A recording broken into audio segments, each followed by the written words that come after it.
Welcome to the deep dive. Today, we're diving headfirst into the crucial world of computer security. Yeah, it's a big one. Absolutely. And whether you're, already deep in cybersecurity here on InfoSecTube or just starting to figure out how to keep your online life secure, this conversation is definitely for you. We're really breaking down the core concepts, the fundamental principles that, well, pretty much everything in computer security is built on. Exactly. Think of this as building that solid foundation. You probably heard computer security thrown around a lot, right? Every time. But our goal today is to give you a really structured look at its essential parts. We'll explain the key ideas, give enough detail for self-study later, and use some practical examples to make it interesting. And understandable, hopefully. All based on Chapter 1 of Computer Security and the Internet, Tools and Jewels, 2E. So if you want to go deeper after this, that's the place to look. Good resource. Okay, let's jump in. What are the absolute rock-bottom fundamental goals of computer security? Right. So at its heart, computer security is, well, it's an art, a science, an engineering practice. It's all about protecting computer-related assets. Assets being? Things like your information, the software you use, the actual hardware, servers, laptops, phones, even the services and networks connecting everything. Gotcha. So pretty much anything digital or connected. Exactly. And the main aim is to shield these assets from unauthorized actions and the bad consequences that follow. That means stopping those actions. Or, if they happen anyway, spotting them quick and recovering. So basically protecting our digital stuff from bad things, like a shield. A high-tech shield, yeah. Protecting information, software, hardware, services. Okay, so what are the main things this shield is trying to achieve? What are the core goals? The book lays out 6 main security goals, often called security services. First up is confidentiality. Confidentiality, keeping secrets secret. Pretty much. It's about making sure non-public information is only accessible to authorized parties, people or systems that are allowed to see it. And that applies whether the data is just sitting there, like on a hard drive. Right, that's at rest. Or when it's moving, like an email being sent that's in motion. Okay. So like encrypting emails or maybe password protecting sensitive files. Precisely. And a key mechanism supporting this is access control, making sure only the right entities have the permissions. Right, like needing a password or maybe a fingerprint scan. Exactly. Or even physically locking away offline media like backup tapes. That's confidentiality too. Okay, confidentiality, keeping things under wraps. What's goal number 2? Next is integrity. This is all about ensuring that data, software, and even hardware remain unaltered. They stay as they're supposed to be, not tampered with by unauthorized parties. So it's not just stopping someone reading my files, but stopping them from changing things in them, like changing numbers in a financial report. Exactly that. It's about the trustworthiness and accuracy of the asset. Now, there's a difference between, say, a random error, a glitch that corrupts data. Which is bad, but not malicious. Right. Versus a malicious violation, where someone deliberately changes something. For integrity, we again use access controls limiting who can modify things and also things like cryptographic checksums. Checksums, like a digital fingerprint. Yeah, that's a good analogy. It's a calculated value based on the data. If even one bit changes, the checksum calculation will produce a different result. So it tells you something's been messed with, like a broken seal. Exactly like a broken seal. Integrity confirmed or denied. Okay, confidentiality is secrecy, integrity is accuracy. What's the third one? Third is authorization, sometimes called authorized access. This means computing resources. Physical devices, software, information should only be accessible by entities that are actually allowed to use them. So making sure only I can log into my bank account online, not just anyone. Correct. It's about enforcing who gets to do what. Access control mechanisms are key here again. For your phone, it might be a PI or Face ID. For online banking, username and password, maybe that second factor code. Right, multi-factor authentication. And for files, it might be system permission saying who can read, write, or delete. Okay, got it. Confidentiality, integrity, authorization. What about actually using the system? That brings us nicely to availability. This goal is about ensuring that information, services, and resources are accessible and usable when needed by authorized users. So security isn't just locking things down tight, it's making sure the right people can still get their work done. Exactly. It doesn't help if your data is super secure, but the server holding it is always offline, right? That's an availability failure. Yeah, like a critical website crashing during peak hours. Precisely. Availability means protecting against hardware failures, software bugs, but also intentional attacks aimed at disruption, like someone deleting key files or... A denial of service attack, flooding a server so no one can reach it. That's a classic availability attack, yes. Denial of service or DES. Okay, so we have 4. Confidentiality, integrity, authorization, availability. What are the last 2? Number 5 is authentication. This is about assurance. Assurance that a principal, like a person or a system or maybe a piece of data or software, is genuine, that it is what it claims to be. So proving you are who you say you are. That's a big part of it. The book distinguishes entity authentication, which is verifying the identity of a user or system trying to interact, like logging in. My password proves I'm me. Or your fingerprint, or a security key, yes. Then there's data origin authentication. This gives you confidence about the source of some data or software you've received. Like verifying a software update really came from the vendor, not malware. Exactly. And data origin authentication implicitly supports integrity too, right? Yeah. If you know it genuinely came from the source, it likely wasn't tampered with by someone else along the way. Authentication is vital because it supports attribution, knowing who did something. Which leads to? The 6th goal. Accountability. This is the ability to trace actions back to the specific principal responsible. So you can figure out who did what after the fact. Precisely. In the physical world, maybe a signature works. Digitally, we rely on things like transaction evidence and system logs. These create an audit trail. So people can't just deny they did something, like making a specific change or accessing a file. Exactly. It prevents plausible deniability, or repudiation, as it's called. Logs link actions to authenticated identities. Okay, wow. Confidentiality, integrity, authorization, availability, authentication, and accountability. Those are the big 6. Those are the fundamental goals, yes. What security aims to provide. Now, the book makes an interesting point about trusted versus trustworthy. What's the difference there? It seems subtle. It is subtle, but really important. Something is trustworthy if it actually deserves our confidence.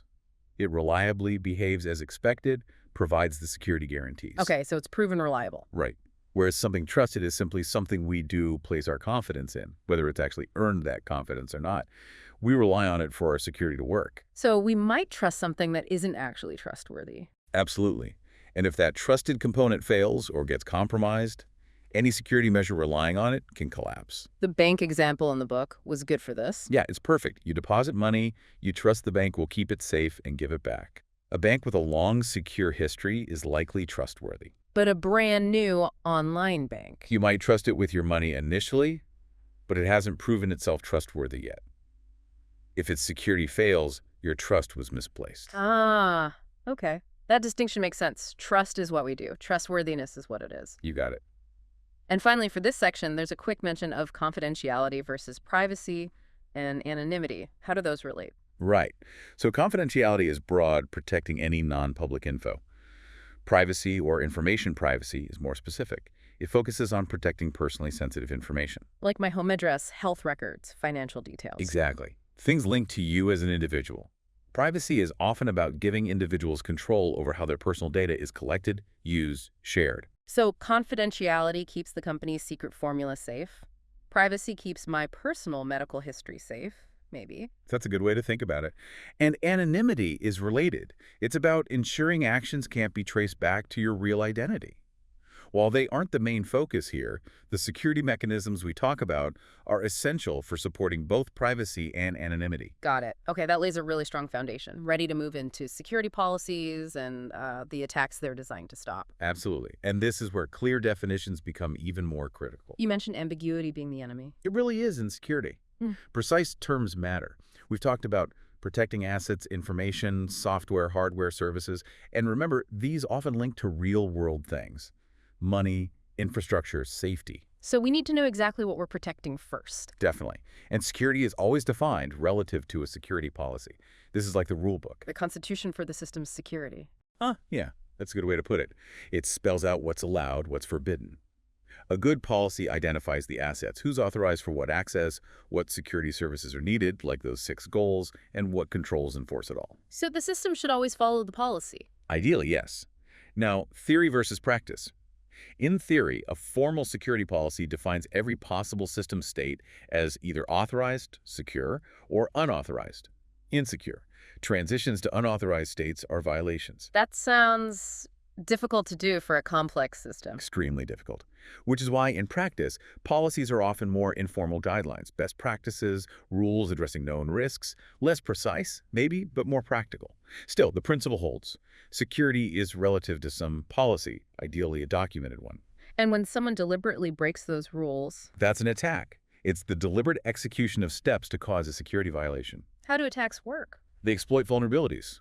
These are weaknesses, flaws in design, bugs in code, mistakes in setup or configuration. Like leaving a default password on a server. Classic deployment vulnerability. Exactly. The person or group planning or carrying out the attack is the threat agent or the attacker adversary once they act. So vulnerability is the unlocked window. The attacker is the person climbing through. Perfect analogy.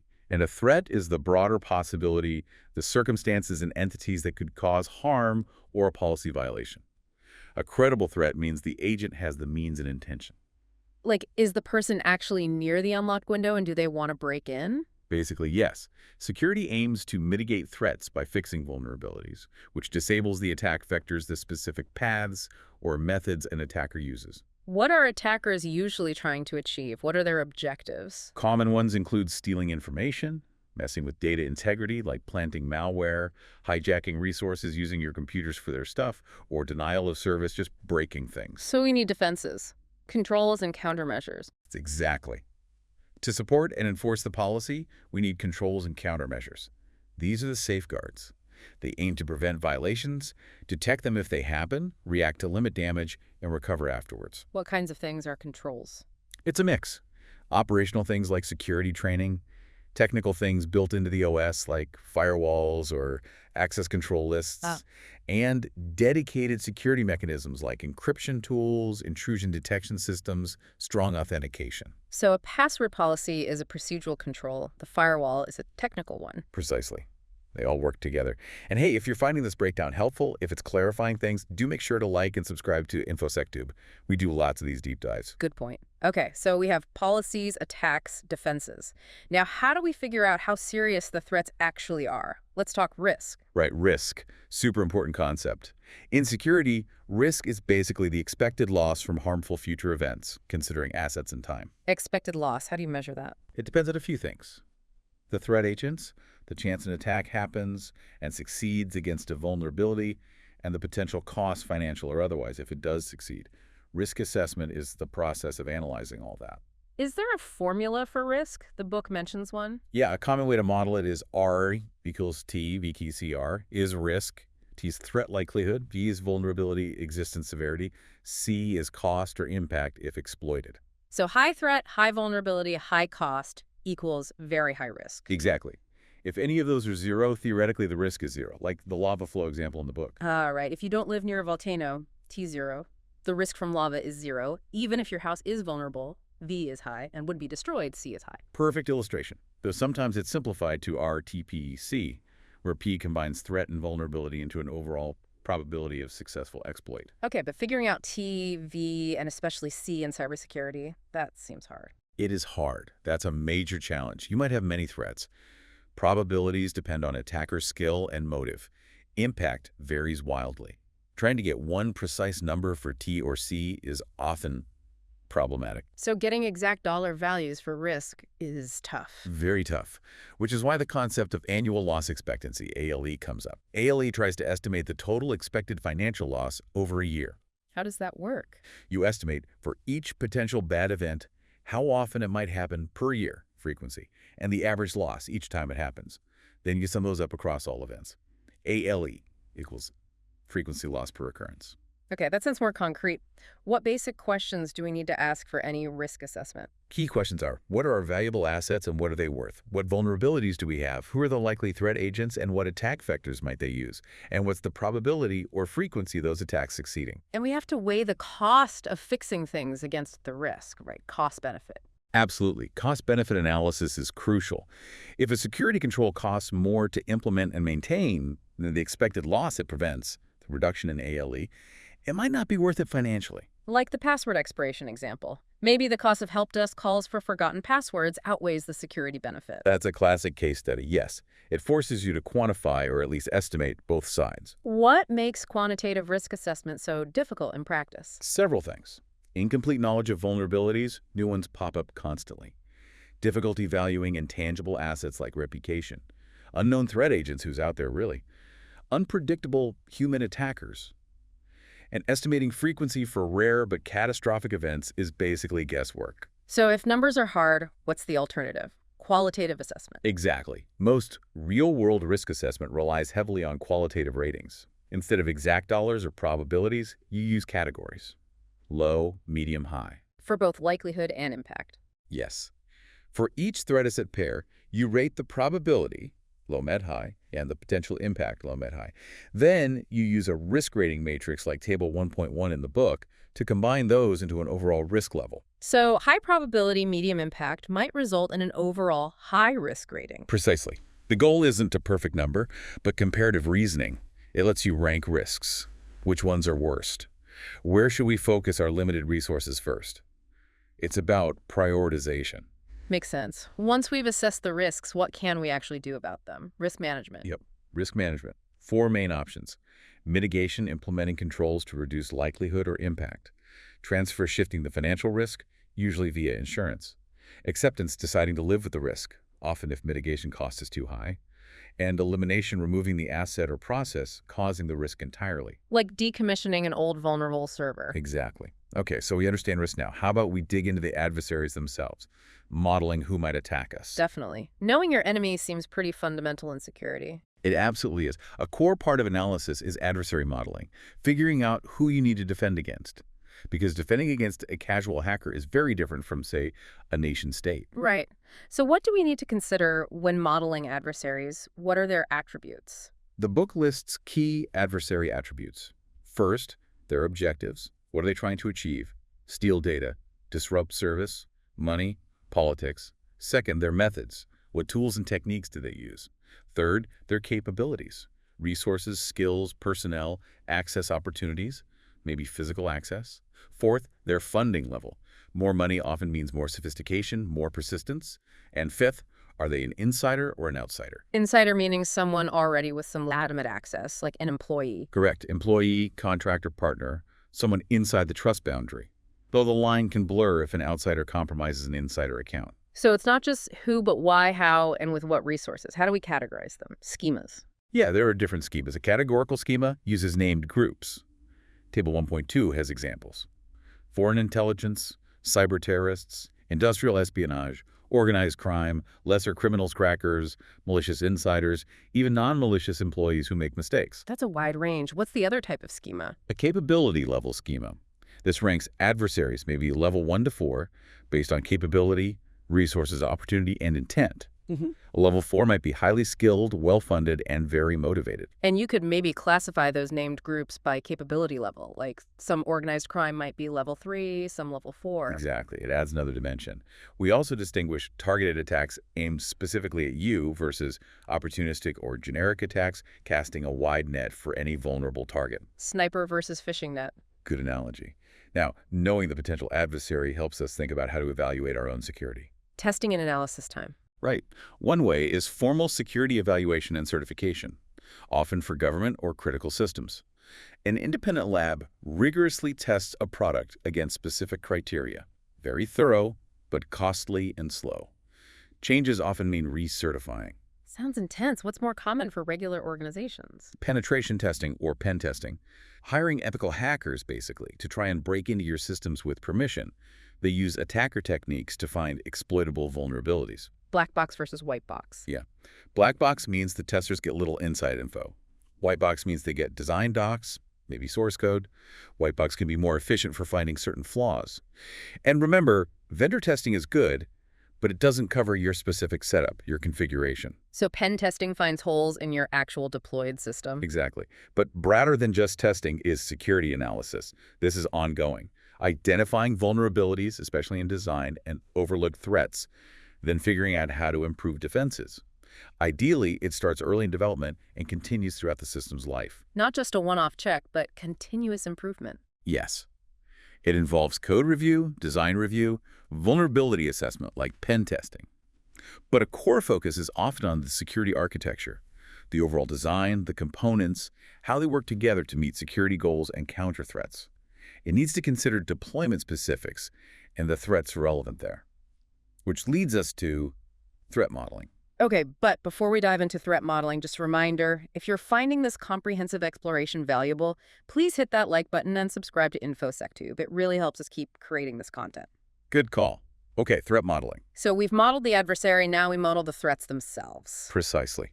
Threat modeling is systematically identifying potential threats, the agents behind them, and the attack vectors they might use against your system. Crucially, it also involves defining what's in scope for your defenses and explicitly stating what's out of scope. You build on your adversary model and carefully examine all assumptions. Assumptions about the system, the environment, the attackers. All of it. And there are different ways to approach threat modeling. What are the main approaches? A very common one is diagram-driven threat modeling. You start with an architectural diagram, components, data flows between them. Like a blueprint of the system. Exactly. You identify gateways where data enters or leaves, and trust domains, areas where components might implicitly trust each other more. Then, you systematically look at each component, each link, each domain, and ask, where can bad things happen here? How? So the diagram guides the brainstorming. Right. You can make it a data flow diagram. Trace how data moves for key tasks. Ask what could go wrong at each step. Consider user workflows too. Login, password reset, everything. Where's sensitive data stored? Backups, cloud. Who has authorized access paths? Even thinking about remote users, VPNs, Wi-Fi risks. Definitely. Man-in-the-middle attacks on Wi-Fi are a classic threat. And physical access too. Who needs to touch the hardware? Maintenance staff. What threats does that pose?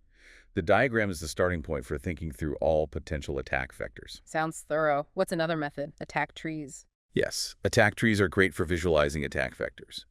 The root node is the attacker's main goal, say, steal customer database. Okay. Lower nodes are ways to achieve that goal. Maybe exploit web vulnerability, or compromise admin account, or get physical access. These break down further into more specific steps, down to the leaf nodes, which are the basic actions. So a path from a leaf up to the root is one complete way the attack could happen. Exactly. You can have OR nodes, any child works, and sometimes A&D nodes, all children needed. You can annotate nodes too, feasibility, cost. The main output is a structured list of possible attacks. Then you analyze those paths for real risk. Yep. See which are feasible in your system, mark off the ones that aren't. Remember the asymmetry. Attacker needs one path, defender needs to block all viable paths. Attack trees help shape policy and check if your countermeasures cover the vectors. You prioritize based on ease, relevance to your adversaries. It's directed brainstorming, requires creativity. The password attack example in the book shows how it generates a list of ways to steal or bypass passwords. Seems powerful. Are there other approaches besides diagrams and trees? Checklists. Attack threat checklists. Lists of known attacks, common vulnerabilities. Pros and cons. They're often extensive. Good for not missing common stuff. Good for learning. Con. Generic. You miss specifics of your system. Can be tedious. Might distract from your highest priorities. Best used as a supplement, maybe. Okay. And the last one mentioned is stride. Right. Stride. It's a mnemonic, a keyword-based approach. Stands for spoofing, impersonation. Tampering, modifying data code. Repudiation, denying actions. Information disclosure, leaking secrets. Denial of service disruption. Escalation of privilege, gaining higher access. How is it used? You use it with your diagrams. At each potential weak point, each component, each data flow, you ask, could spoofing happen here? Tampering, repudiation, and so on, through all 6 stride categories. It prompts thinking about different types of threats at each point. So it complements the diagram approach by focusing on threat categories. Exactly. Yeah. Helps ensure broader coverage. And again, folks, if this deep dive into threat modeling is helping you connect the dots, show some love with the rubble. Like and subscribe to InfoSecTube for more. Absolutely. Okay, so we build these models, but what happens when the model doesn't quite match reality, these model reality gaps? Yeah, that's where things can go wrong, despite our best efforts. Threat modeling is hard. The book uses the hotel safe box example. Right. I might model the threat as someone guessing my code. But you forget about the hotel staff having a master key or reset code. That's a potential model reality gap. Your model didn't accurately reflect the whole environment, including trust assumptions. The quality of your model hinges on its accuracy. Big gaps can lead to false security. Where do these gaps usually come from? Several places. Invalid assumptions, often involving misplaced trust trusting employees, vendors, or components too much. Focusing on the wrong threats, maybe worrying about sophisticated attacks when simple ones are more likely. These can happen if we don't update models for new tech or attacks, use bad info, oversimplify, or crucially don't record our assumptions so we can revisit them. Focusing on the wrong threats wastes effort, maybe because we're inexperienced, or new vulnerabilities emerge, or attackers get creative. So that question, what's your threat model, is really asking about the accuracy and completeness of your security worldview? Pretty much. Because if the model is wrong, attacks can succeed even with defenses in place. The examples are stark. Online trading fraud bypassing cash controls by manipulating stock prices. Phishing OTPs by tricking users into giving several at once. Insider threats using USBs or installing software locally, bypassing perimeter defenses. In each case, the assumptions or the threat model itself was flawed. Exactly. It shows threat modeling isn't static. It's art and science, needing constant adaptation. Old models become obsolete. Think about the original internet model. Trustworthy endpoints, hostile network. Today, endpoints are often not trustworthy due to malware. Like keyloggers capturing keystrokes before encryption even happens. Perfect example of the endpoint assumption failing. So, defenses are built based on these models and policies. How does it all fit together in terms of outcomes? Right, the defenses support the policy, which aims for the security goals. Possible outcomes. 1. Defenses fail to support the policy goals not met, breach happens. 2. Defenses succeed and the policy's complete and accurate system is secure relative to that policy. 3. The scary one. Defenses support the policy, but the policy itself didn't capture the real requirements. An attack succeeds even though technically the policy wasn't violated. Wow. That means just following the policy isn't always enough if the policy missed something important. Precisely. It highlights why we need clarity on what secure or security actually means in our context. We need to keep asking, what assets matter? What are the real attacks? How do we stop or manage them? Prevention, detection, response, recovery, all options. But testing security is always incomplete, right? Always. You have to know what definition of secure you're testing against. Analysis, third-party evils, pen testing, they find different flaws. Testing often uses known attacks or flawed checklists, but it can't find unknown or future attacks. Security is tricky. It's often unobservable. Lack of bad events doesn't guarantee security. Things might be happening unnoticed or just haven't happened yet. So security isn't like a feature you can just test for. No, it's an emergent property of the whole system and environment. Assurance is hard, it's partial, it relies on best practices, testing, modeling, analysis, experience, everything we've discussed. This has been, wow, a really deep dive. It's so clear that security is this ongoing, complex challenge, needing constant attention and a solid grasp of these fundamentals. Absolutely. We've covered a lot. The core goals, policies, risk, adversaries, threat modeling, the modern reality gap. Yeah. Hopefully it provides a strong foundation for everyone listening, whether you're new to this or a seasoned pro. And we really hope you take these ideas and think about how they apply to your world, your work, your personal security. For more detail, definitely check out Chapter 1 of Computer Security and the Internet, Tools and Jewels 2E for self-study. Yeah. And the next steps in learning often involve design principles for secure systems and digging into why security remains such a hard problem. Topics for later chapters and maybe future deep dives here on InfoSecTube. Definitely. And if you found this exploration valuable, please, one last time, give us a like and subscribe to InfoSecTube for more cybersecurity education. Share it with anyone who might benefit. And maybe leave you with this thought. Given that adversaries are intelligent, adaptive, always evolving, how does our approach to security need to constantly evolve beyond just following yesterday's checklist? Something to ponder.